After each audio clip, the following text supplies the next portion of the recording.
had already been betrayed. The kiss had been given. The soldiers had come, and every disciple had fled into the night. Now the most powerful religious council in the ancient world had assembled in secret, in the middle of the night, breaking their own laws, to condemn the one man they could not silence any other way.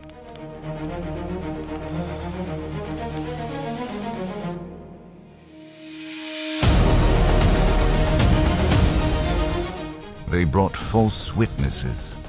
The testimonies collapsed, so the high priest stood up and asked the question directly.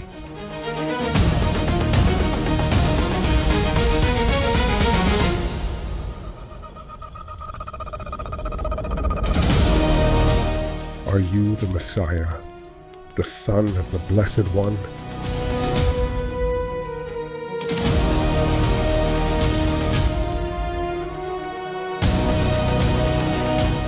What Jesus said next stopped the entire room. This is the true story of the night that changed all of history. A night of illegal trials, a cowardly governor, a crown of thorns, and a cross carried through the streets of Jerusalem to a hill called the Place of the Skull. You will watch a man condemned for telling the truth. You will see a king mocked, flogged, and crucified between two criminals. And in the final moments, when the sky goes dark and the earth shakes, you will understand why this single day sits at the center of everything Christians have believed for 2,000 years. Stay with us until the end, because the last scene will show you something that no army, no tomb, and no stone could stop. If these stories speak to you, please subscribe to ARC Films. It means the world to us. Now, let's begin. 1 week earlier, he had ridden into Jerusalem to the sound of thousands calling his name. He had spent the week teaching in the temple, eating with his disciples, and saying things they would only understand later. On Thursday evening, he'd broken bread with them, told them one would betray him, warned another he would deny him 3 times before morning, and then led them in a hymn at the close of the Passover meal. Now it was Thursday night.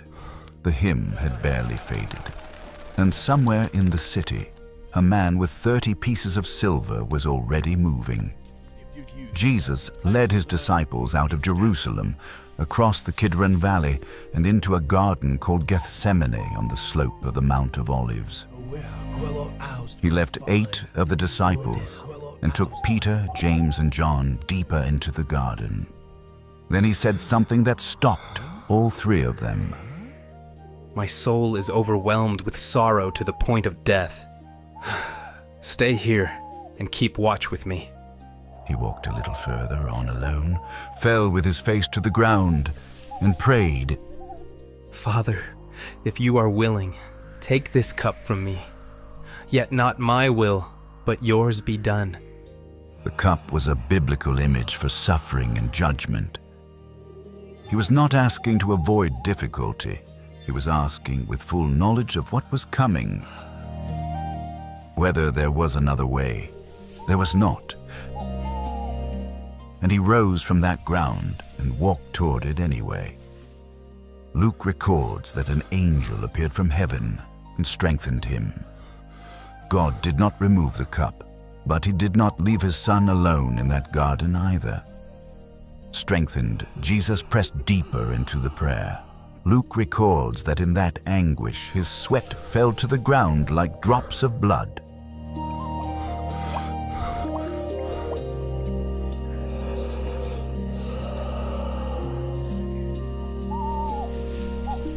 He returned to find Peter, James, and John asleep. He woke Peter. Could you not watch with me 1 hour? Watch and pray so that you will not fall into temptation. The spirit is willing, but the flesh is weak. Matthew records that Jesus went back and prayed a second time, then a third, each time returning to find the disciples sleeping. 3 times he brought the same request before God. When he rose from the ground the third time, the prayer was finished. He woke the disciples. Rise, let us be going. See, my betrayer is at hand. He had been on the ground asking if there was another way. Now he was on his feet walking toward what was coming. While Jesus was still speaking, torches appeared through the trees. Judas was leading a large crowd sent by the chief priests and elders, armed with swords and clubs. He had given them a signal beforehand. In that darkness, with a crowd of men, they needed a way to identify which person to seize. Judas had told them, "The one I greet with a kiss is the man." In that culture, a kiss on the cheek was a standard greeting between a disciple and his rabbi. He walked straight up to Jesus.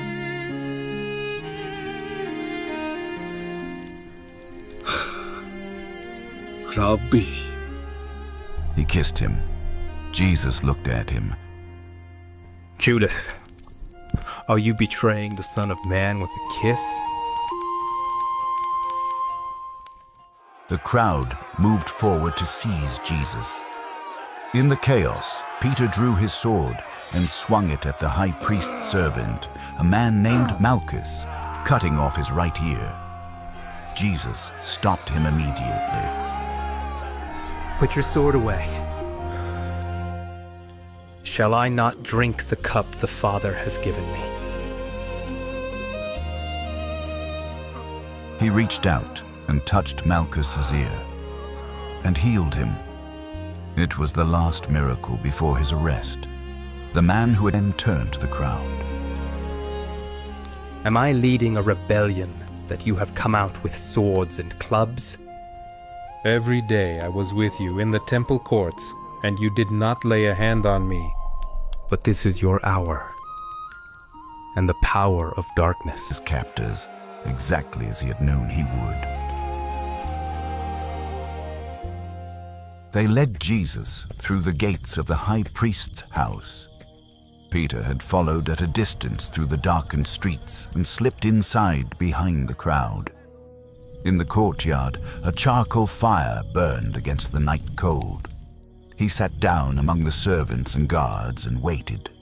A servant girl studied his face in the firelight. This man was with him. Woman, I do not know him. He moved away toward the gateway. A little later, someone else looked at him.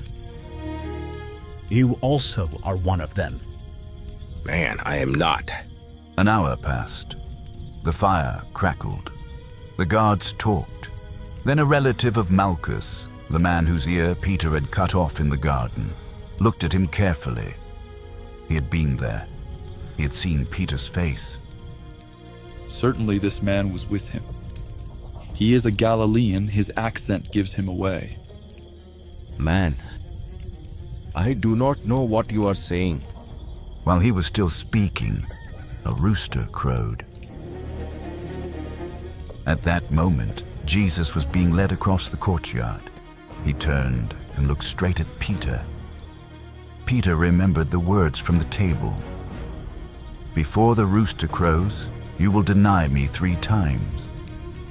He went outside and wept bitterly by fire, in a courtyard, before a servant girl and 2 bystanders. Inside the house, the trial was already underway. The Sanhedrin had assembled in the middle of the night, which was itself illegal.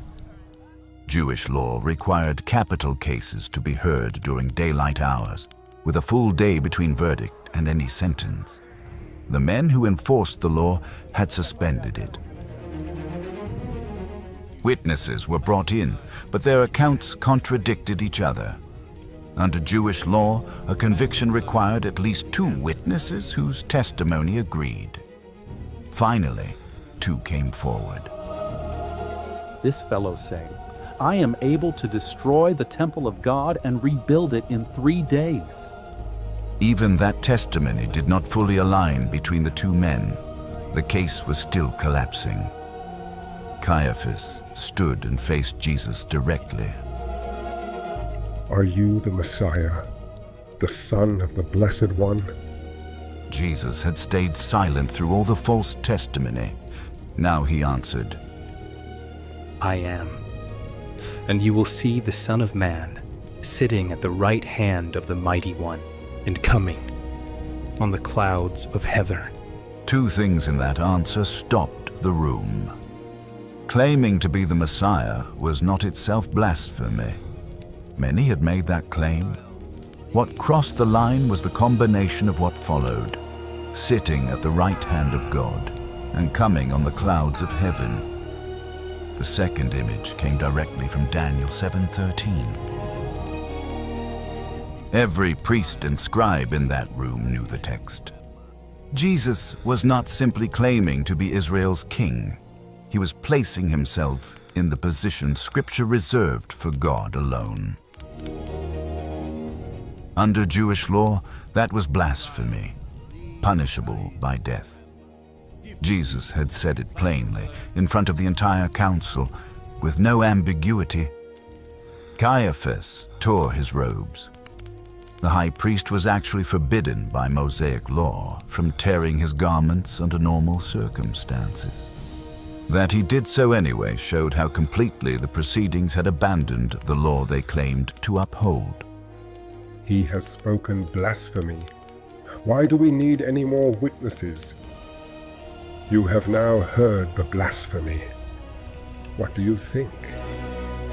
He is worthy of death. Then the guards took over. They spat on him, blindfolded him, and struck him across the face. Prophesy to us, Messiah. Who hit you? At dawn, the chief priests held a brief, formal session to ratify the night verdict. Then they bound Jesus and handed him over to Pilate, the Roman governor. They brought Jesus from Caiaphas's house to the Praetorium, the headquarters of Pontius Pilate, the Roman governor of Judea. The religious leaders stayed outside in the street. Pilate came out to meet them, heard the accusation, and took Jesus inside to question him privately. Are you the king of the Jews? You have said so. Pilate went back out and told the crowd he found no basis for a charge against Jesus. While he was still on the judge's seat, a message arrived from his wife. Have nothing to do with that innocent man. I had a dream about him last night and it troubled me greatly. She was warning her husband clearly. Jesus was innocent and she knew it. Pilate remembered the Passover custom. Each year the governor released one prisoner chosen by the crowd. He offered them Jesus. The crowd demanded Barabbas. Barabbas was a known insurrectionist who had committed murder during an uprising. What shall I do with Jesus, who is called the Messiah?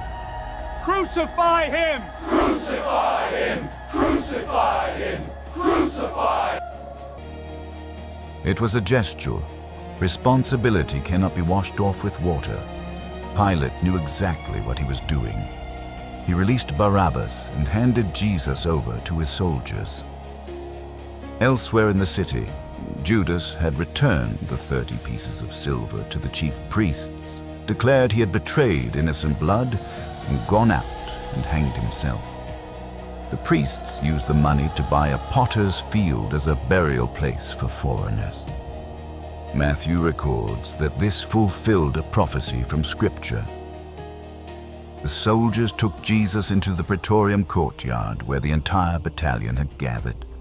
They stripped him and tied him to a post. The Roman flagellum was not an ordinary whip. It was a leather strap embedded with pieces of bone and metal, designed to tear through skin and muscle. It was used to bring a condemned man to the edge of death before crucifixion, so he would die faster on the cross. When it was over, Jesus was barely standing. Then the mockery began. They threw a scarlet robe over his torn shoulders. They twisted together. Hail, King of the Jews! They spat on him, took the staff, and struck him repeatedly on the head, driving the thorns deeper. When they finished, they stripped off the robe, put his own clothes back on him, and handed him the cross.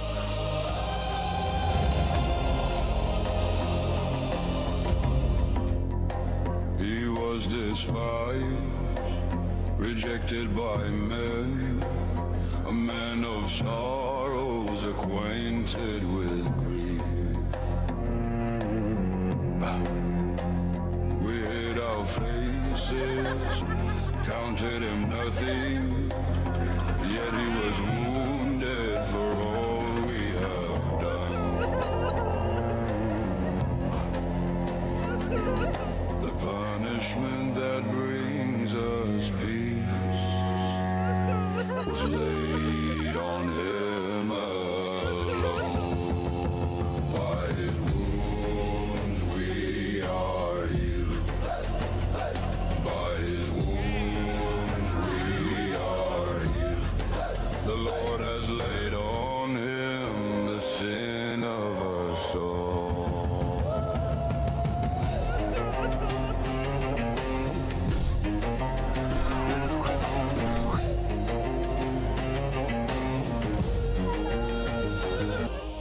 Two other men were being led out alongside him to be crucified. They crucified him there, between two criminals, one on his right and one on his left. The first words Jesus spoke from the cross were not a cry of pain. He looked at the soldiers driving the nails, at the crowd below, at the religious leaders who had engineered the trial. Father, forgive them, for they do not know what they are doing. He was not asking forgiveness for himself. He was interceding for the people killing him, or his mother Mary, standing at the foot of the cross beside John, the disciple he loved. In the middle of his own suffering, he made sure she would be cared for. A text the crowd would have recognized immediately. This moment meant. Some in the crowd misunderstood and thought he was calling for Elijah. Then Jesus spoke again. I put it on a hyssop stalk and lifted it to his lips. Psalm 69 had written this moment 1,000 years before it happened. Then came his final words. It is finished. Three things happened simultaneously.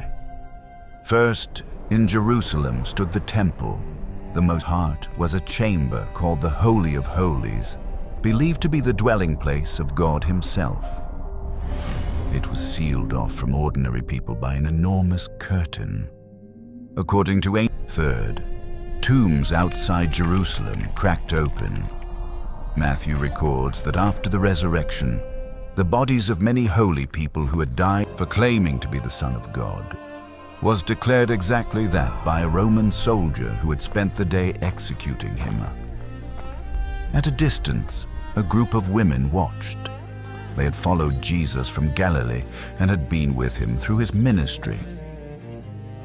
Among them were Mary Magdalene, Mary the mother of James and Joseph, and the mother of Zebedee's sons. They had not fled like the disciples. They were still there. He had been a secret disciple, and now, with Jesus dead, he went to Pilate and asked for the body. Pilate visited Jesus in secret at night years earlier and asked him about being born again. He brought a mixture of myrrh and aloes, weighing about 75 pounds. Together, they took the body down from the cross, wrapped it in linen cloths with the spices according to Jewish burial custom, and placed it in a new tomb cut from rock in a garden near the crucifixion site. The women who had watched from a distance followed and saw exactly where the body was laid. They noted the tomb and went home to prepare more spices, planning to return after the Sabbath. The following morning, the third day, or his disciples may steal the body and tell the people he has been raised from the dead. Pilate ordered it secured. A stone was rolled across the entrance. A seal was placed on it. Guards were posted. The garden was quiet. The city was quiet. The stone sat in place, the guards stood watch, and everything looked exactly like an ending.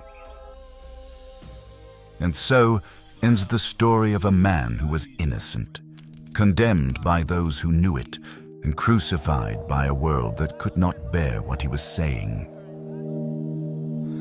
From Jesus before Pilate, we learn conscience.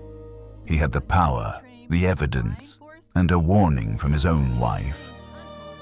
The crowd was louder than his conviction in that moment. He washed his hands as if water could undo a decision. It cannot. Pilate's tragedy is not that he was